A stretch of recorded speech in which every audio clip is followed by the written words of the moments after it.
Hi, Church on Mill. We've been thinking together about things we can learn from the last year as we're marking this month, the anniversary of the COVID pandemic.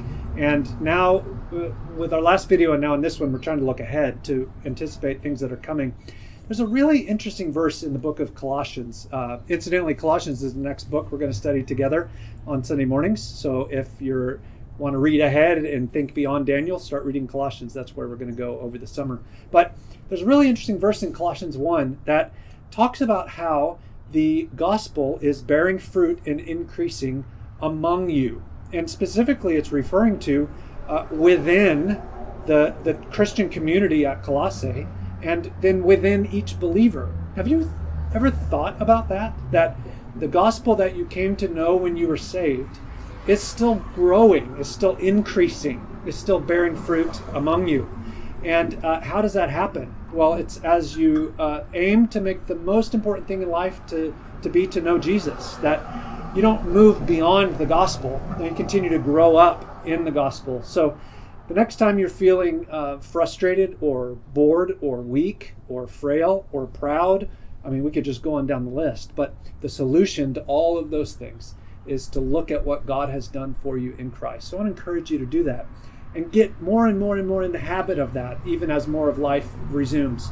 And then there's another piece in the verse that I also want us to think together about.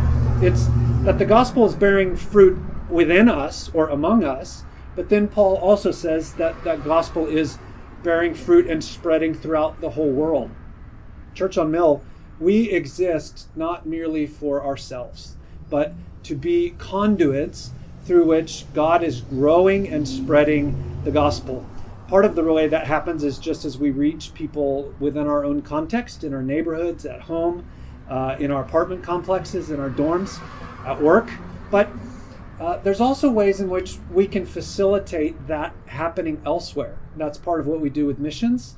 That's an aspect of what we're trying to do in blessing and training people to go serve other churches. But would you think ahead to what might the Lord want to do among us to help the gospel spread elsewhere? Who might the Lord send from us to move somewhere else? Who might God develop into somebody who's going to go into the ministry? Who might God want to stay after college in order to serve longer? These are great things to be thinking about as we look ahead to a life in which COVID is not the problem it has been.